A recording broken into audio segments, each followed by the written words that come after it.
Thank you all for being here.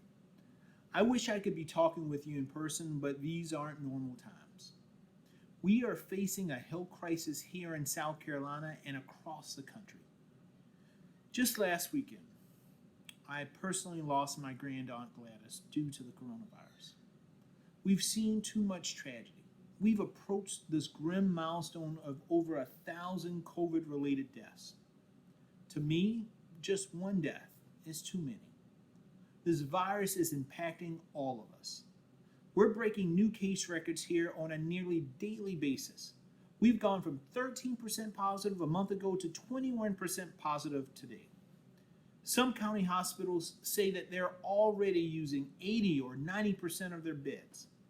And Black communities have been particularly hit hard, revealing the inequities in our healthcare system. African Americans are 27% of the population in South Carolina, but they account for 44% of coronavirus related deaths. The virus might have taken a while to kick into gear here in South Carolina, but it's here to stay unless we do something about it now.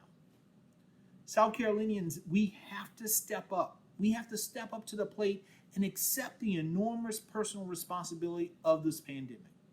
We didn't ask for this responsibility. We didn't seek it out. This fight came to us. But now it is on each and every one of us to do the right thing. Socially distance, wash our hands, wear a mask, keep our friends and loved ones safe.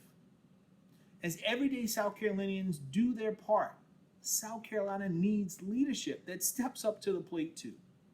Leadership that is bold, courageous, and empathetic.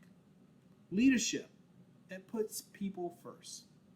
Instead, we have leaders who are unreliable, weak, feckless, and out of touch. What we have is Senator Lindsey Graham. Folks, Lindsey Graham has changed. And as a result, South Carolina is paying the price. You know, these days, Lindsey Graham will say anything, but he does nothing for South Carolina. In his effort to avoid criticizing those in power, Lindsey has moved the goalpost not once, but 4 times on what he considers to be a successful federal response. In April, he said 50,000 fatalities would be a success. Then he said 100,000 deaths, and then 120,000 deaths. And just 2 weeks ago, he said that a successful response keeps the number under 180,000. Think about that. 180,000 Americans dead. These are the lengths that Lindsey Graham will go to play political games in Washington, D.C. These are not the actions of the old Lindsey Graham, a man who we used to respect. Today, we don't even recognize this new Lindsey. This new Lindsey is so busy fighting for himself, he doesn't have time to fight for us. I've always been told that in times of crisis, it reveals your true character. If this has proven anything, it proves that after 25 years in Washington, the Lindsey of the past is no more. Gone is the statesman principal Lindsey, and we now have a senator more worried about television appearances and tea times than what's going on in his state. Lindsey Graham has changed, and South Carolina is paying the price. South Carolina needs a senator who actually cares about South Carolina, who fights for you, who understands and feels your pain and will work with you to address it. That's the kind of senator I will be. That's my promise to you, that I'll fight for you as hard as I would for my family, because that's what we are, a South Carolina family. We need to be there for each other. As your senator, I will always be in your corner. And let me get specific. Here's what I think that looks like. We need to first rush more aid to our small businesses. The barbershops, the restaurants, and hardware stores that dot our city centers, those businesses employ 45% of our state's workforce. They are the backbone of our economy. That's why it was so important for Congress to provide them with enough funding to keep people employed back in April. But too much of that money got into the wrong hands, like hedge funds and publicly traded corporations who already had access to capital. This hung mom and pop shops here out to dry, and South Carolina came in last place. South Carolina is 50th out of 50 states in receiving PPP funds per worker, meaning South Carolina has the highest unemployment rate in our state's history. Small businesses are closing their doors for good. Lindsey Graham? Well, since the beginning of this crisis, he has led a crusade to cut unemployment relief from the CARES Act. He said that over our dead bodies would Congress extend this relief which has been helping South Carolina families keep their heads above water. He's even gone after nurses, accusing them of taking the extra cash and quitting their jobs instead of helping their patients. It gives you a real idea about what he thinks of hardworking people. Lindsey Graham has changed, and South Carolina is paying the price. You know, there are more ways to help people. Wearing a mask is easy, and it's one of the most cost-effective ways to cut down on transmission. Everyone from Vice President Biden to President Trump, they all agree that masks are a vital way to combat this virus. That's why today I'm calling on Governor McMaster to follow in the footsteps of Republican and Democratic governors across the nation and make masks mandatory in public spaces.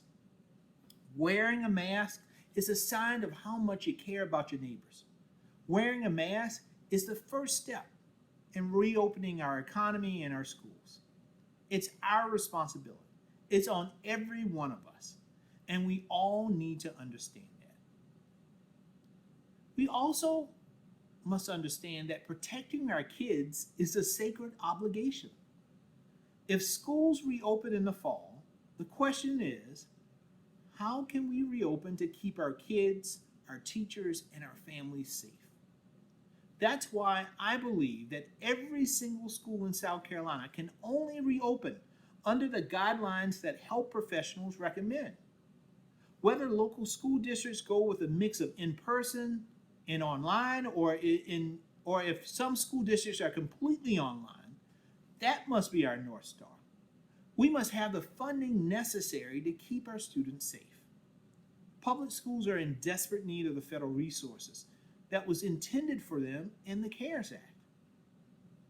Social distancing, smaller classrooms, masks, online learning, all of these are good ideas, but they mean nothing without the funding that turns those good ideas into concrete actions.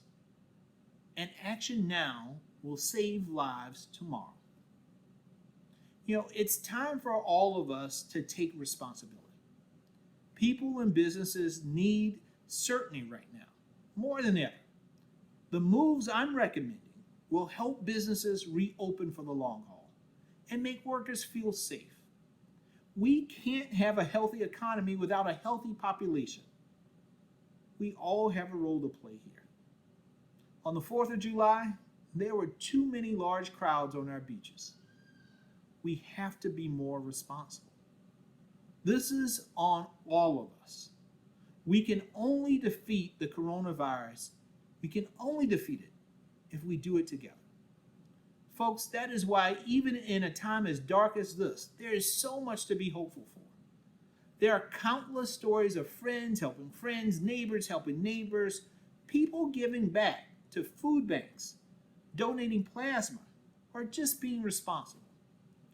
My campaign right now is partnering with community organizations across South Carolina to feed our first responders, to provide hygiene kits and food to the needy, while supporting COVID relief efforts by providing grants to community organizations across the state. But we don't see that type of leadership from Lindsey Graham. We've paid him almost $4 million in taxpayer dollars, while his donors have paid for him to stay in luxury hotels all over the world. He's voted 3 times to increase his own pay and is against extending unemployment relief for folks right here in South Carolina. My friends, it's time for change. That is why I am running for the U.S. Senate. Because when times get tough, South Carolinians band together and we come out the other side stronger. Thank you so much.